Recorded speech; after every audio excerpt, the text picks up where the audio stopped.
বিসমিল্লাহির রহমানির রহিম। আসসালামু আলাইকুম। সবচেয়ে সেরা স্বাদে এবং ঝরঝরা ভুনা খিচুড়ির রেসিপি পেতে চাইলে আজকের রেসিপি আপনাদের জন্য। অনেক তো খেয়েছেন রেস্টুরেন্ট থেকে ভুনা খিচুড়ি, তবে আজকের রেসিপিটা একবার ট্রাই করে দেখবেন। রেস্টুরেন্টের খিচুড়ির চাইতেও একেবারে স্বাস্থ্যসম্মত, সুস্বাদু এবং পারফেক্ট ঝরঝরা সবচেয়ে সেরা স্বাদে আজকের রেসিপি। এই রেসিপিটা কিন্তু আমি ভালোবেসে আমার প্রিয়জনের জন্য আমি বাসায় করে থাকি। সবাই মাশাআল্লাহ অনেক পছন্দ করে খায়, অনেক পছন্দ করে আমার ছেলে।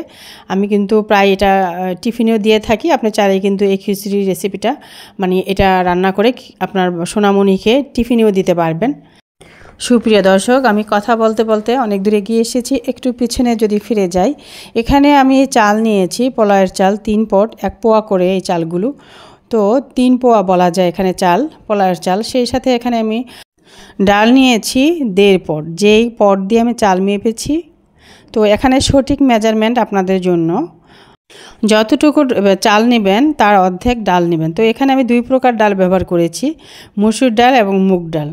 তো 1.5 পট ডালকে আমি অর্ধেক করে নিয়েছি, অর্ধেক মসুর ডাল নিয়েছি, অর্ধেক মুগ ডাল নিয়েছি।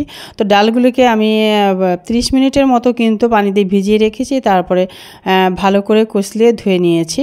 চাল এবং ডালকে আমার অলরেডি ধোয়া শেষ। এখন আমি একদম মূল রান্না চলে আসছি। এখানে একটা হাঁড়ি বসিয়ে আমি নিয়েছি পেঁয়াজ কুচি 1/3 কাপ পরিমাণ। সেই সাথে পেঁয়াজটাকে কিন্তু একটু আমি ব্রাউন কালার পর্যন্ত ভেজে নিয়েছি। সুঘ্রাণ যখন বেরিয়ে আসলো তখন এখানে বেসিক মশলাগুলো দিয়ে দিতে হবে। সেই মশলাগুলো হলো হলুদের গুঁড়া দিয়েছি আমি সমান করে 1 চা চামচ, ধনের গুঁড়া দিয়ে দিলাম সমান করে 1 চা চামচ, এবং ঝাল মরিচের গুঁড়া দিলাম 1/2 চা চামচ। তো এরপরে দিয়েছিলাম আদা রসুন পেস্ট 1 টেবিল চামচ পরিমাণ, পরে আবার আরও 1 চা চামচ পরিমাণ। তো মশলা দিয়ে কিন্তু আমি বেশ কিছুক্ষণ মশলাটাকে কষিয়ে নিয়েছিলাম। এরপরে আমি ডাল দিয়েছি। তো 2 ধরনের ডাল আমি এখানে ব্যবহার করেছি, শুরুতেও আপনাদের সাথে শেয়ার করেছি। তো ডালটাকে দিয়ে আমি আবারও বেশ কিছুক্ষণ কিন্তু নেড়ে নিলাম। আর সাথে এখন লবণ দিয়ে দিচ্ছি স্বাদ মতো। লবণটা শুরুতে দেইনি, তো লবণ দিয়েও কিন্তু আমি আবারও কিছুক্ষণ এভাবেই অনবরত নেড়ে চেড়ে নিব। এখানে ডালটা যদি আপনি বেশিক্ষণ নাড়াচাড়া করে নেন এই পর্যায়ে এসে মশলার সাথে, তাহলে কিন্তু স্বাদ বেড়ে যায় অনেকাংশে।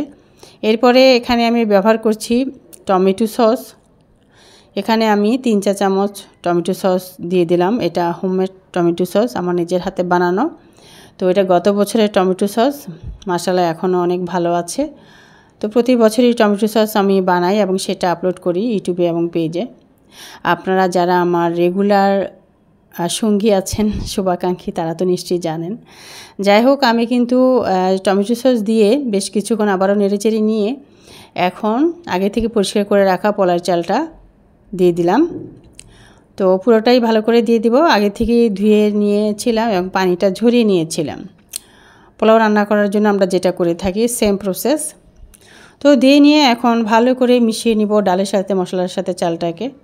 এইভাবে অনেকক্ষণ নেড়েচেড়ে নিব, একদম ভালো করে মিশাতে হবে চালটা ডাল এবং মশলার সাথে। এইভাবে ভালো করে নেড়েচেড়ে মিশাতে হবে। এ পর্যায়ে এসে একটু খেয়াল রাখবেন যে বেশ কিছুক্ষণ কিন্তু এইভাবে নেড়েচেড়ে নিতে হবে ডালটা। যদি আপনি এই ভুনা খিচুড়িটাকে যদি একটু বেশি সবচেয়ে সেরা স্বাদ পেতে চান এবং পারফেক্ট ঝরঝরা পেতে চান, তাহলে কিন্তু আপনার স্টেপ বাই স্টেপ আমি যেভাবে দেখাচ্ছি এবং বলে নিচ্ছি সবগুলি কিন্তু আপনাকে পর্যায়ক্রমে, কোথাও এতটুকু স্কিপ করা যাবে না, টানাটানি করা যাবে না। ফুল রেসিপিটাই কিন্তু আপনাকে দেখতে হবে।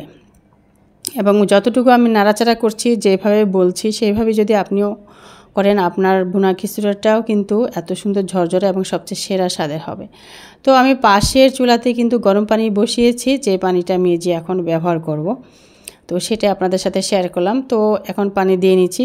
যেহেতু এখানে আমি 3 পট চাল দিয়েছিলাম আর 1.5 পট দিয়েছিলাম ডাল, তো ডালের পরিমাণে কোনো পানি আমি এখানে ব্যবহার করব না। আমি জাস্ট চালের পরিমাণে এখানে পানিটা ব্যবহার করলাম। তো চাল যেহেতু 3 পট নিয়েছি, যদি আমরা এক পটে 2 পট করে পানি ধরি তাহলে তো 6 পট আসে পানি, তাই না? তো আমি এখানে 6 মগ পানি দিয়েছি চালের পরিমাণে। আরেকটা টিপস বলে রাখি, এখানে আপনারা যদি 1 কাপ পরিমাণ চাল দেন বা যেটাই দেন না কেন, সেই পরিমাণে চালটাই বলছি, এখানে চালটা যদি 1 কাপ পরিমাণে দেন সেই পরিমাণে কিন্তু পানিটা আসবে 2 কাপের পরিমাণ। ঠিক আছে, 2 মগ পানি দিতে হবে আর কি। যাই হোক, পানি দিয়ে নেড়েচেড়ে নিয়ে এখানে আমি আরও কিছু মশলা অ্যাড করেছি, যেগুলো আমি এখন বলবো আপনাদের সাথে। সেটা হলো, আমি দিয়েছি এখানে 1 চা চামচ সমান করে জিরার গুঁড়া, সেই সাথে আমি এখানে ব্যবহার করেছি গরম মশলা গুঁড়া 1/2 চা চামচ, উঁচু করে 1/2 চা চামচ দিয়েছি। তো গরম মশলাটা দিয়ে, আর এখানে গরম মশলার মধ্যে কী কী আছে উপকরণ সেটাও আপনাদের সাথে কিছুটা শেয়ার করব। এবং টেস্ট করে নিয়েছিলাম আমি, কিন্তু কিছুটা লবণও দিয়েছি, আপনারা খেয়াল করেছেন। তো গরম মশলার মধ্যে কী কী দিয়েছি সেটা আমি বলবো।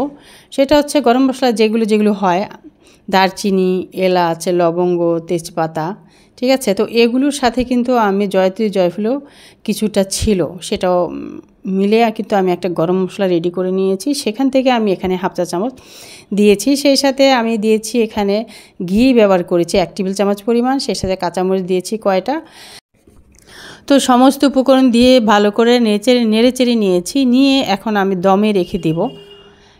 সেজন্য আমি হাঁড়ির নিচে একটা তাওয়া দিয়েছি এবং তার উপরে হাঁড়ি দিয়েছি, দিয়ে চুলার আঁচটা রেখেছি একদম কম আঁচ দিয়ে রেখে এখানে 15 থেকে 20 মিনিট আমি ঢেকে রেখেছিলাম। 20 মিনিট পরে ফিরে এসে দেখেন মাশাআল্লাহ আমার খিচুড়িটা একদম পারফেক্ট সিদ্ধ হয়েছে এবং ঝরঝরা হয়েছে। অনেক সুন্দর একটা সুঘ্রাণ আমার বাসায় চারিদিকে মৌ মৌ করছে।